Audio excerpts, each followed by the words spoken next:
Good morning, Didi. Good morning, everybody. Good morning. Morning. Good morning.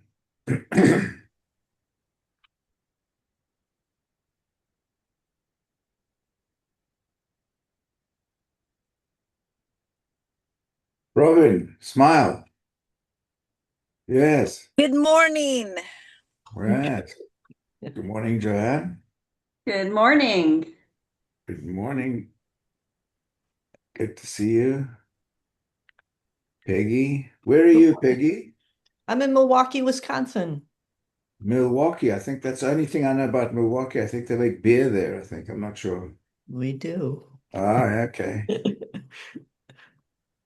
That's as far as my knowledge goes about that.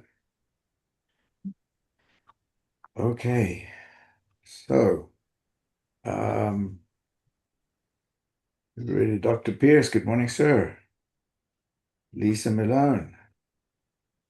Good morning, everybody. And it is 9:31 already. So it is the 6th of March. I mean, that's a quarter of the year going just about over. So we've got to really get on the stick. So today, what I wanted to talk about, first of all, obviously, the slaughterhouse of failure is not in our destiny. We shall persevere until we succeed. Could everybody put themselves on mute, please? Because for me to do this is a distraction and I get confused and I'm a guy and I can only do one thing at a time. So, slaughterhouse of failure is not in our destiny. We shall persevere until we succeed.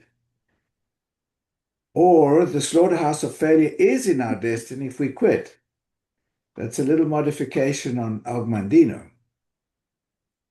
So today, what I'd like to do is I'd like to talk about, we've talked about leadership. We've looked at John Maxwell's book about the 5 levels of leadership and so on. And we've been talking about that for quite a bit. And so, among the parts of the conclusion are the following that leadership isn't a title. It's not just, being a leader is not just being a title. It's actually an influence. If you're an influencer, you're some way a leader. It's not about authority. It's not about hierarchy. It's about influence and impact. So, if you look back and say, think about this, who was an influential leader in your life? And why was he an influential leader? Give that a thought. Who influenced your life and why and how? And I'll give an example of somebody that influenced my life in this business. He was not in my circle of business, as it were, but it's somebody I met. Um, and I'll tell you why he influenced me. His name was John Whitaker. He was a Marine colonel. So, Marine colonel. To be a Marine, you've got to be damn good. To be a colonel, I mean, forget about, as they would say in New York, forget about it. This is something really serious. Well, why was John Whitaker an influencer on me? Why is it somebody that I looked at and felt, can I make somebody co-host here? Hold on. Yes, Uh, I can help you, Lawrence. oh, thank you, Robin. Love you for that. Thank you. So how was John Whitaker an influencer and a leader? Well, first of all, he one of the stories that, stories sell, facts tell.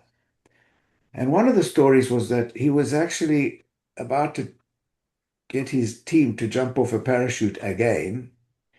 And one of the Marine soldiers came up and said, Colonel, would you please recheck my parachute? And he said, no. He said, I've trained you. I believe in you. I believe that you are capable because I've trained you. And I trust and believe in you. So that was wow. I mean, you're jumping off a plane, man. And the other thing was when he told the stories about this business, he went into a Mickey Mouse phase. He talked about Walt Disney and he talked about Mickey Mouse. And he was saying, how he was recruiting people and what he was doing and so on. And he had team elite over team elite over team elite over team elite. That is where you're replacing yourself. That is true leadership. When you've got somebody better that who maybe not come in later than you, but that you've trained them to be better than you. I am over the moon with some of the people in our team because they're better than me. So that's one of the questions we look at is to say, well, how good am I as an influential person to lead somebody to be better than me? I'm becoming the person I want to be, but am I the best I can be? I'm trying, but there's some people better than me. Am I helping them to be better than me? That's the whole point. And by the same token, some of the people that have quit, have they quit? Sorry, I don't know what's happening. I think Michael's trying to get this is Michael Cook a minute. I'm so sorry. Michael? Yeah, sorry. By the same token, the question is of the people that have quit, did they quit because of my shortcomings? Think about it. Because we are so prone to blaming everybody. Oh, no, this person, no, I thought he was going to be so good and turned out to be a dud. No, he didn't. Maybe I was the dud. Maybe my skills, maybe my communicative skills, maybe my leadership skills are lacking. And this is what this whole point about mindset is about. It's about introspection and thinking. And how good are we? Look in the mirror. Would you hire yourself every day? There are many days I fire myself. I mean, happily fire myself because I realize that I've slacked off. So, so the question then is, leadership is about influence and impact. And Whitaker, as I said, for me was an influence and an impactful person because he was leading by example. This what about? So the leaders are not judged by the number of followers, but by the number of leaders that they develop. That's the whole point. It's not about having 50 leaders, 50 followers. It's about having 5 leaders who can replace you. That's the whole point. People to replace us. This is the legacy. When we talk about a legacy, what is it? We talk about a willable, saleable asset. Well, what is a willable, saleable asset? It's something that's got value. How do you create value? By creating leadership in the team that is with you, by creating your perpetuity, even when you're not there. Scott Bennett been in this business for 23 years. He started as a kid. He dropped out of college, and yet he's got business in 30 countries. 30 countries. He was in India. He was in Austria. He came here last 2 weeks ago. In Austria, he's got a massive following. No, a massive. He's got leadership that is duplicating, triplicating, quintuplicating, decuplicating, whatever he did. That's leadership. Where you've got an international organization, doesn't have to be, can be a local organization. But it's a leadership where you're duplicating yourself and you're creating leaders that are better than you. There are people that are better than Scott and making more than Scott. But that's duplication. That's leadership. So So when we look at this and we say, well, 5 levels of leadership on the John Maxwell book. The first one was the leader. So we have some followers. That's level 1. Level 2, we've got relationships going on now. Okay, great. And then level 3, we're producing results. Now, when we start producing results, we're leading by example. And that's when we get to level 4, where we're developing people. And level 5 is we're developing leaders. So, nobody's born a leader. We're all born wet, afraid, and naked, and we're going to die the same way. But it's up to us to be able to develop. And we've all got 1,440 minutes a day. That's 24 hours. So does Elon Musk. He's achieved quite a few things. Hell of a lot more than I could ever have dreamed of. Steve Jobs. So think about it. Think about our own priorities and our own leadership skills. Did I add value to someone today? Think about that. We talk about speak to 3 people. Well, yes. Qualify that. What does that mean? What does that mean? It means having a dialogue, ask questions. You are in charge of the conversation if you're asking questions, not if you're talking to someone. If you're listening to someone and then you can answer in a more in a way that is constructive, that would be ideal. So did I add value to someone today? Did I listen more than I spoke? Did I help someone grow? These are paramount questions that we have to ask ourselves. We're in a business now, in a unique business.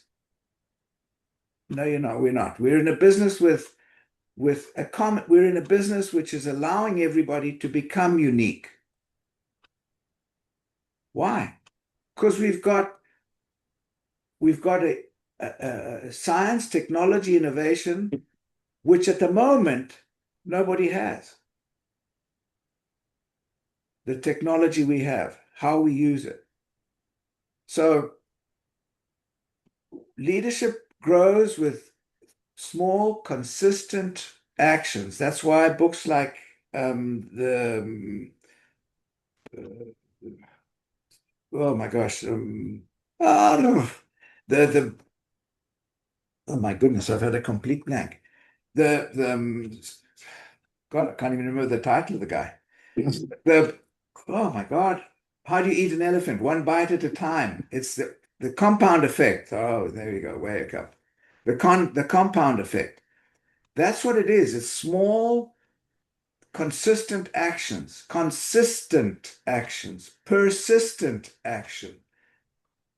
So I've laid out some things here, and I'd like to then open up to everybody. And if you've got any questions or any comments, very much love to hear them.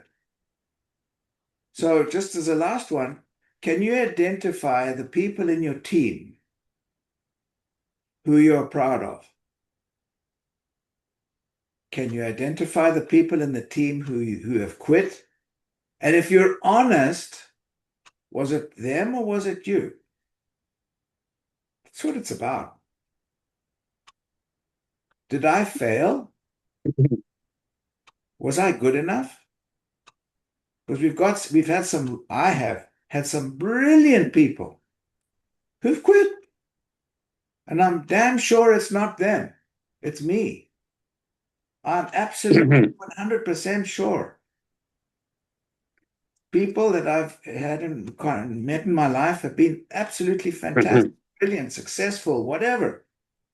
And they quit. It was me. And you've got to be strong enough to identify, throw the ego aside, let the emotion go somewhere else, and let your judgment come in a cold way and analyze it and be honest about it. What could I have done better? How can I be better? We have every single possible tool we can imagine. We have no excuse, none, not to be the best we can be every day. That's why I say I fire myself pretty regularly. Anybody? Hey, Hey, Lawrence. Lawrence. Oh, You, go ahead, Jim. No, well, I was just going to say thank you for bringing up my leader, which was John Whitaker. And John truly reflected all those things you talked about. I remember the story about the guy that wanted his chute checked. And in a way, I was that guy because when I was under John and John was active, he was not the kind of guy that was like, well, let me help you. Let me do this. Let me do this for you. He was pretty much like, hey, I've taught you that. Go do it. And what he did was he forced me to be better myself, and that's one big lesson I learned from John. And so I appreciate you bringing him up. And he had those marvelous leadership calls every Monday. And those calls had enormous work behind them, lots of books read, and beautiful ways of conveying stories that put it right back into our own backyards.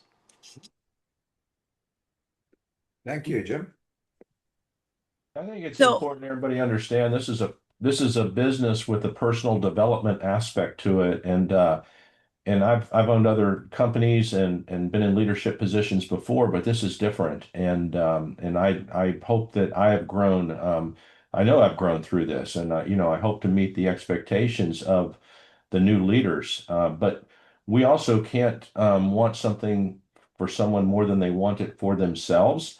And we need to instill that in these new upcoming leaders. This is duplicatable, but it takes effort to improve yourself, as I put in and other leaders on my team have put in. I'm very proud of them.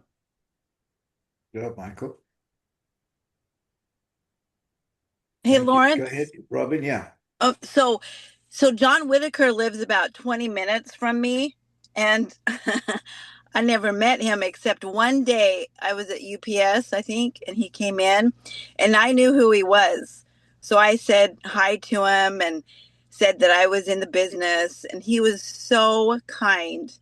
And he was asking me how I was doing, and anyway, he was just so genuine. So that really always stuck with me.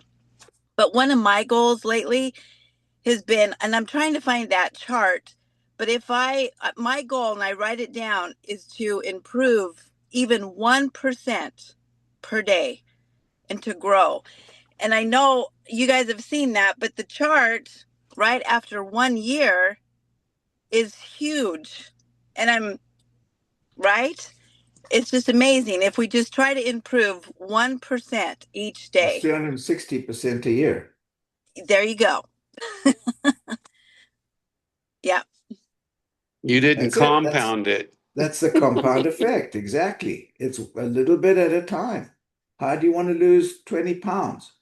Lose a pound and a half a month. Not 20 pounds. Think about 20 pounds as the size of a dog. So yeah, I agree. At 1% a day that's a good goal. It's an achievable goal. It's a realistic goal because we all put goals that are not realistic. Everybody everybody has goals. Make them realistic, what we call SMART goals, achievable goals, time sensitive goals. Something that is realistic, that because otherwise we'll get depressed and we won't do it. Oh, I couldn't do it, and we just drop it. Whereas Uh, each little 1% gives you an incentive to do another percent. Go ahead, Jim. you had spoken about people who have left. And nowadays, I'm starting to go back to people who were on my team before but left. And I recognize when they left, I was nowhere where I am today in terms of what I think I can do for them in leading them. And so, yeah, a lot of it was on me. And, when they left, it was also, in all honesty, a time when the scanner business had been pretty flat. I mean, we were at 5,000 units for years. And so if they see, and if I can effectively influence them by conveying to them the opportunity that Scott has, conveyed to us, we're not 5,000 units, we're 10 million units. This may give them an entirely new inspiration to rejoin and really get at it. So, Jim, you said something I didn't like very much.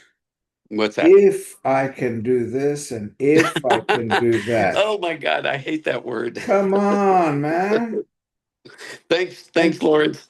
think about also, you know, we all need to have a friend in the business, a mentor. We need to be able to rap with someone.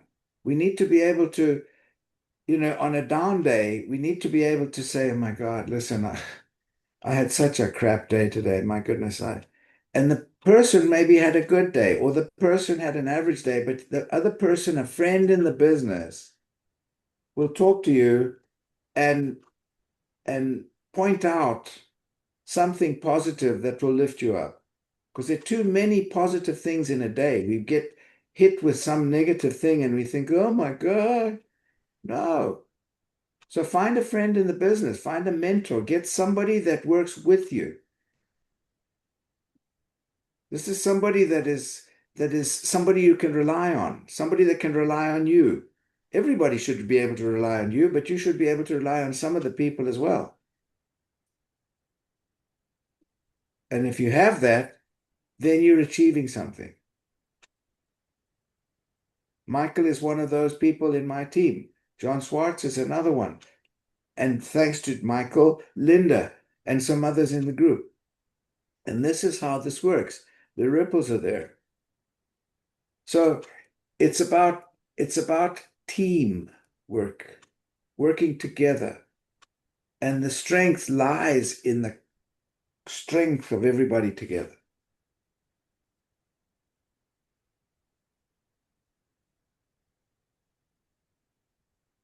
By the way, Michael, I'm still in Costa Rica. Pura vida, Mike. Pura vida.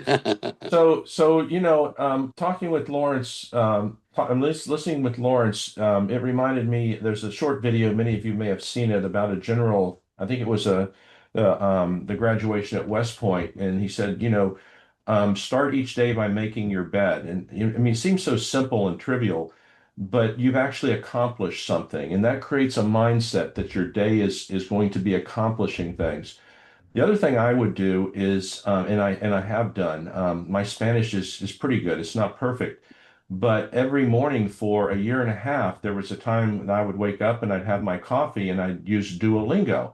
I never missed a day in a year and a half. They keep, they give you points or whatever, but I've accomplished something, right? And I've learned something. So I've accomplished something and I've learned something.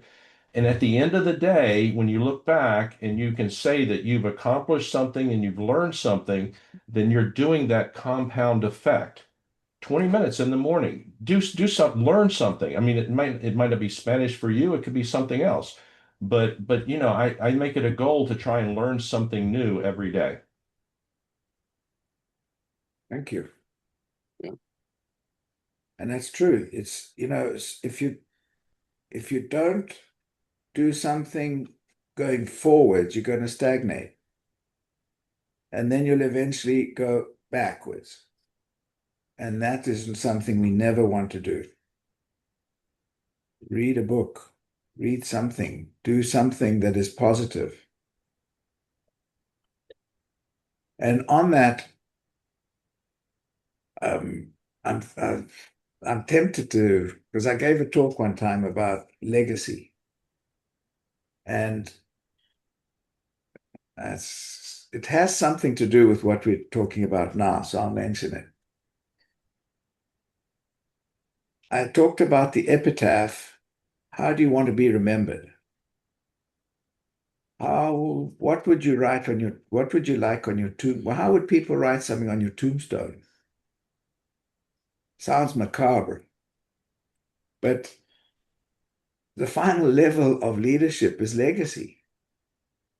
If you left the room, what would people say about you? Think about it. There's a joke, not a joke, but there's a saying in Colombia, I'm going to be the last to leave the room because I don't want anybody to talk about me. So the other one thing that on a light note that I thought about here also was um, about about leadership. How does one become a leader? Through experience. How do we get experience? By failing, by learning, by progressing. So any I just added that in at the end there, but it was something that I actually gave a whole talk about your epitaph.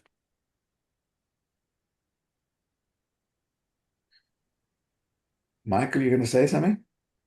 Oh, no, just listening now. Okay. All right. Anybody else got anything? Nothing? Joan Pryor's on this call. Yes, she is. Joanne. Yes, Oh she my is. Hey, God, friends. my favorite person. Joanna's Our favorite amazing. You person. all are my favorite people. And I just wrote, it's such a powerful way to start the day. Thank you, Lawrence, for the invitation this morning. Everything you've shared this morning has been so bang on. And the books you're reading, the things you're talking about, I have all of them on my shelves and I've read them multiple times and I pull them off the shelf day after day and lean into them. So that's wonderful. Great resources. One I would add, Bob Proctor, John Maxwell, and Jack Canfield. Success Who's that Principles by cheese? Jack Canfield. If you don't have that one, it's a great one because you can just grab, pour into yourself real quick bites of amazing, amazing knowledge. But you The, guys are doing it. I Watching these teams grow. Yesterday, I was asked to provide information on how you all are doing so well with prism placement and prism movement. And I know it's because you all come together as a team. It's because you have a duplicatable process. It's because you are married to the process and you've divorced the outcome and you just do it no matter what because you know the impact that you're having. So I just wanted to, just share that feedback. It is being noticed all the way at the top. It is being noticed all the way at the top. So I hope that that goes with you as you go into your day to day. Thank you, Joanne. And I appreciate you joining the call because these calls that we have are supposed to be um, an incentive for people to introspect. Mindset, in my opinion, is the most important thing that we need to do in anything we do in life. You've got to have the right mindset. Because if you don't start with that, then we're not going to be progressing very much. And as far as books are concerned, there are many, many books that are fantastic. I have, I have right behind me here, I've got just a small number of books that I have. I've got boxes full in the garage, and they're things that we need to continually just read something. You don't have to be, Einstein or some brilliant anything. Just stay ahead of it. Anybody else got anything? By the way, this prism business is totally modified to what we've done in the past in many ways, or in some ways, because this is now B2C as well as B2B. I'm going to talk about that next week. I'm going to talk about the modification. So it's now talking to addressing the mom with the kids and the sports person and drawing parallels to the Aura Ring and the Mhm. Fitbit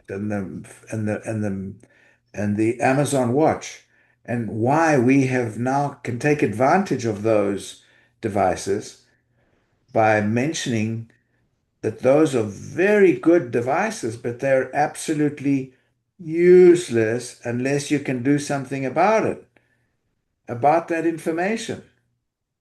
We can do stuff about information that we've got. The Prism will allow us the science, the technology, the scientists, the products. None of those other companies have any of that stuff. They don't have any products. They don't have any solutions. It's like knowing how high the Empire State Building is. Who cares? So I slept, I did 10,000 steps. What does it mean? I slept badly. Well, I don't need a watch to tell me that. I get up in the morning with a headache. And then I know that I ate something. But then how do we sleep? How do we solve these problems? That's the whole crux of what we've got. The solution. We're taking away the confusion of all the information that's out there. Lots of confusion. And that's what we're taking away. We're guiding people to see Mhm. clarity with what we have. That's what we've got. The technology, the science, the products, backed by a company that is among the 100 most trustworthy mid-cap companies in the US. Drop the mic. Anybody else got anything? Yeah, we're sitting literally on top of the highest mountain of gold. And this paradigm shift, if we embed this with our mindset and our ability to take it and run with it rather than to diminish, the possibilities with our fear of change. I mean, this is a huge change for all of us that have been with Healthcare Alliance. It's always been with the doctors, but this B2C paradigm shift is what is the huge mountain of gold we're sitting on, and we just need to start digging. And by the way, we've got a lot to learn from the people that have been doing new skin. I've never done the new skin, the skin part of it. I've never, ever, ever done any part of that, ever. But we got to learn because we've now got to integrate what they know because that's a B2C business. That's a totally B2C Right. business. So we've got to learn from those. So Joanne, thanks for being on the call as well. I'm very glad you were able to get on. And thanks everybody. Anybody got anything else? Any parting shots? Anything? Read Joe's new aging myth. I've been reading it here in Costa Rica, and there's just lots of gold nuggets in there for us. But you have to make sure you get the 2026 version. Okay, good idea. Thank you. Good. Okay. Well, don't forget now, April the 30th, April, and May the 1st and 2nd. That's the next fly-in date. Well, those are the next fly-in, well, that's the fly-in date, your dates. You do need to be careful. I'm actually going to go to that one, believe it or not. But there's a big women's conference going on at BYU there. Oh, So so hotels. hotels and Airbnbs both. Don't be upset if you have to drive 20 minutes to get there every day from your Airbnb if that's the way you go. Um, because it'll be worth it. But just know that there's something going on at BYU, so it's going to be a little more challenging to get your accommodations. Get them now. I think we should hang Heads up on that. Thank you. There's also some Airbnbs that are close by that people can try to get into if they're having a problem with the hotel. Yeah. We did get there was a Gardner Hotel, and we've got a room there. They only had a few others, so if you haven't gotten your rooms, get on it today Yeah. uh, while it's available. And Donna said that we're going to bring a table with us and set it up at BYU since it's a women's conference. We'll be scanning everybody. I, that's, There you of go. course, that's what you should do. Yeah, exactly. Good idea. Okay. Anybody else got anything? Great call, Lawrence. Thank you. No, thank you. Yeah, And thanks, Michael, Lawrence. your calls on Wednesdays are fantastic. Thank you. You've become such a polished interviewer and presenter. And I'm Yeah, so I'm proud happy. of your progress. It's Yeah, got nothing to do with me, but that you have really shined. So thank you. I'm Thank you, halfway sir. through Wednesdays. I'm going to finish it up when this call's over, Michael. It's great. Awesome. Yeah, reach out to me, Jim. Okay, will do. Okay, guys. Blessings. Have a good weekend. And we'll see you on Monday's call with Scott and then Wednesday with Cash and next Friday. And my God, we're in the middle of the month already. My God, it's awful. Time flies, man. All right, guys. God bless everybody. Have a good weekend. Thank you, Thank- Lawrence. Thanks, Lawrence. You too. Thanks, Thanks, Lawrence. Lawrence. Thank you, Lawrence. Bye-bye. Thank you.